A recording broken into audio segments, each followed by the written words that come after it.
Walker. Sorry, Weaver.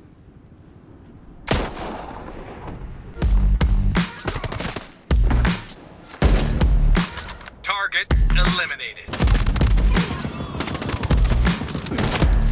Ghost Recon Breakpoint is a game that's kind of at odds with its newest additions. While the game undeniably improves upon many of the criticisms the core community had with Ghost Recon Wildlands, Breakpoint does take a few steps back at times with some of its out-of-place RPG mechanics and a myriad of glitches that consistently work to hamper the moment-to-moment gameplay. Nevertheless, Ghost Recon Breakpoint's focus on community and growth make for a game that, albeit isn't perfect, is a lot of fun to play.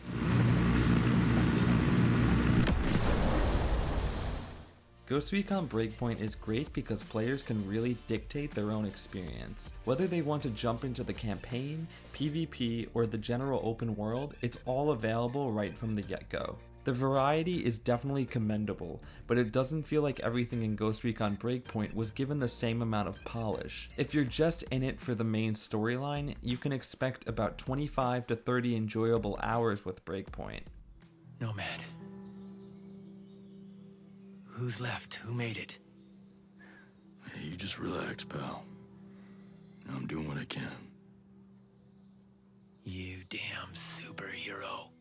The story revolves around the standard terrorist organization getting a hold of powerful AI technology. Of course, it's up to the friendly neighborhood ghost to come in and save the day, but as soon as they do, everything goes wrong. John Bernthal takes on the role of Cole D. Walker, the game's main antagonist in Breakpoint and easily one of its biggest highlights. It's just a shame that he's not actually in the game that much outside of a couple of flashback cutscenes. The customizable protagonist Nomad has a history with Walker as they both served as ghosts in Bolivia and Afghanistan. For reasons revealed later on in the story, Walker's character abandons the ghost. To be kind of blunt about it, the story isn't great, and Bernthal's character might just be a little too close to the Punisher, but nevertheless, the actor is a whole lot of fun to watch whenever he is on the screen.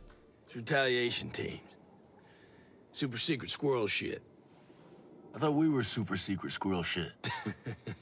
Not like me and Stone and the other two bruisers on his team. Hang on.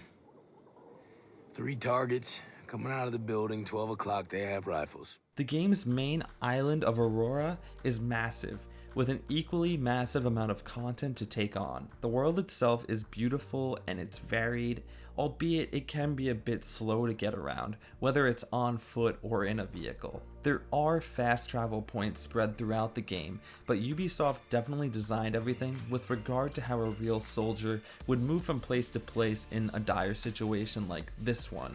Ghost Recon Breakpoint has a surprising number of RPG elements involved in its core gameplay loop. Nomad has his or her own character level, while their gear level is increased by collecting better weapons and armor. There are no restrictions in regard to level, but some areas in the game will be tougher if your gear level isn't high enough. There are also 4 distinct classes for players to choose from. These classes each have their own unique qualities in the form of a usable item, passive skills, and one special ability.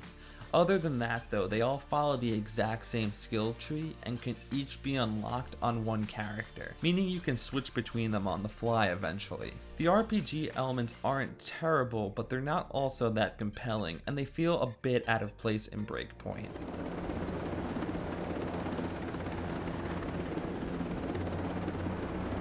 Where Breakpoint does excel is in shooting and stealth, and that's what's most important. Some of the game's best moments come from taking on an entire base without alerting any guards. CQC controls are kind of wonky, and a lot of glitches can get in the way of the stealth action parts of Breakpoint, but we'll touch on that more in a little bit. When everything works, it works really well, and it's a lot of fun.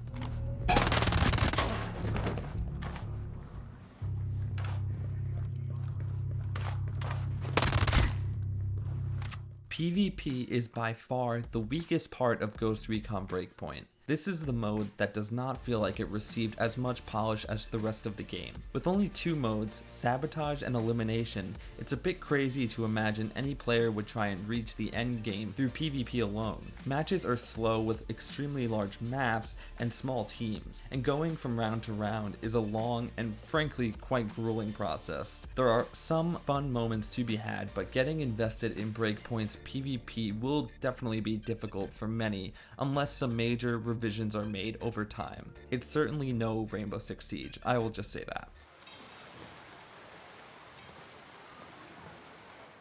Something that affects the entirety of Ghost Recon Breakpoint is the bugs, and we're talking like vanilla Skyrim level bugs. Textures do not load correctly, your character will occasionally get stuck, and NPCs don't appear. That's kind of only scratching the surface of all of Ghost Recon Breakpoint's glitches, but you can probably find a hysterical YouTube video showing them all off right now.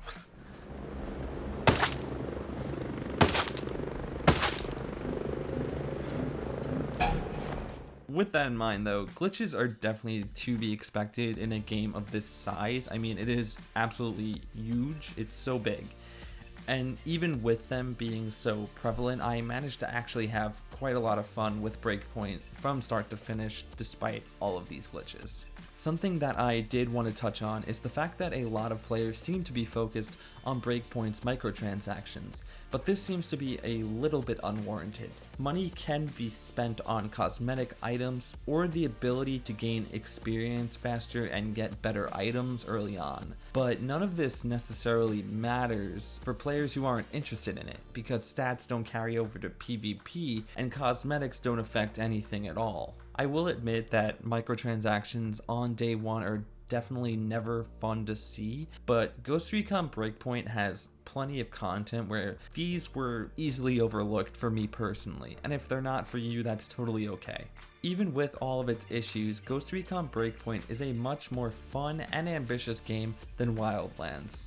Despite all of the problems that it does have, this is a game that will grow over time. If you were a fan of Wildlands, you will definitely have fun with Breakpoint, and if you're more on the fence about hopping into the game, then I'd probably wait a couple of months after more content and patches make their way into the game. DualShockers is giving Ghost Recon Breakpoint a 7 out of 10. For the more in-depth written review on Ghost Recon Breakpoint and all of our handy guides, please head over to DualShockers.com, and as always, thank you so much for watching.